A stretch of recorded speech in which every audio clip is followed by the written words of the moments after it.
Okay, so I got the pulley off.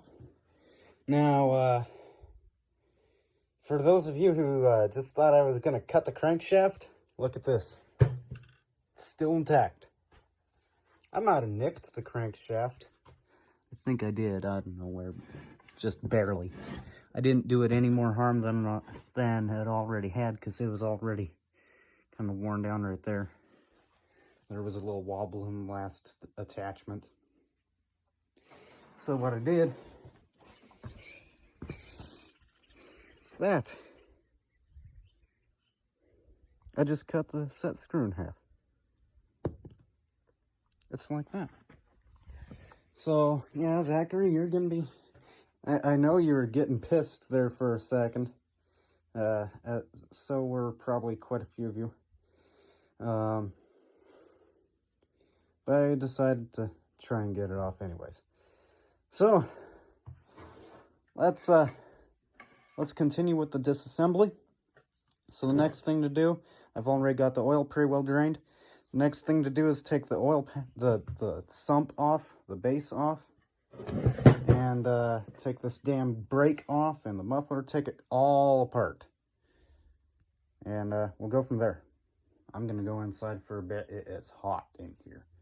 Probably around 100 to 120 degrees Fahrenheit here. So I'm going inside with air conditioning for a minute. So I think the first thing to do right now is to take the flywheel off, then take the brake off. The brake is just these two 5/16 inch head bolts. So they're gonna be super simple. Now the flywheel is gonna be a little more complicated. So you get a 15/16 socket. Impact helps. No, I'm not sponsored by Ryobi, so just saying, don't sue me or anything.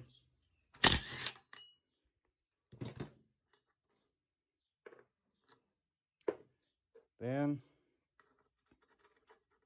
yeah, I'm putting the nut back on till it's flush with the top.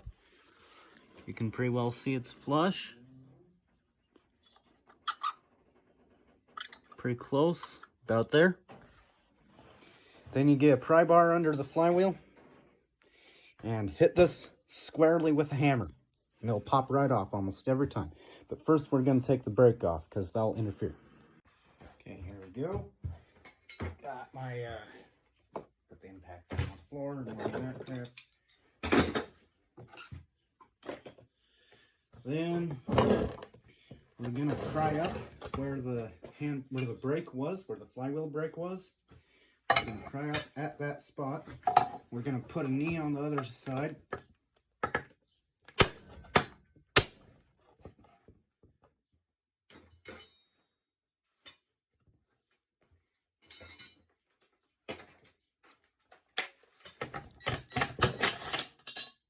Shouldn't need to use an impact, but sometimes you do. Oh my! So there should be a key that comes out too. It's sheared, needs replaced. So good thing I have lots of extras. I'm always replacing these things. They're pretty well consumable. And don't worry about breaking the crankshaft.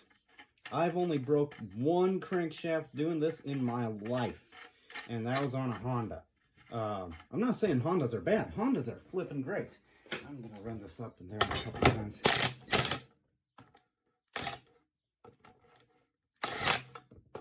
Hondas are flipping great. And but I was working on someone's DR trimmer, and yeah, broke it off. First time I ever done that. This is with 3 swings, which surprised me.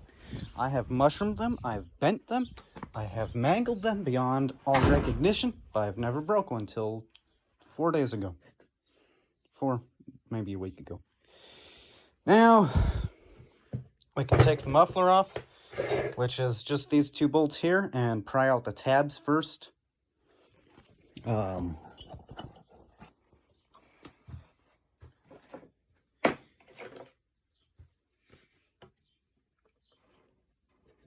There are a couple little tabs you need to pry out. Then that should probably be a 1/2 inch or 7/16.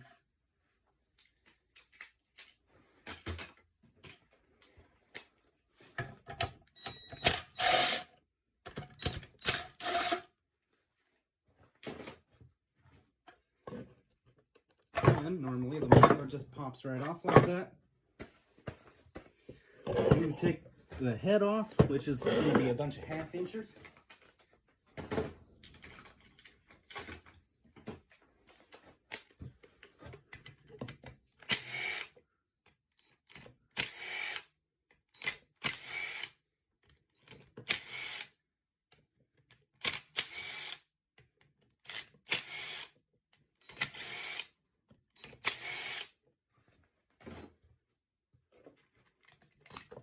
And they'll just pull right off. Then we use a 3/8 down there on the sump.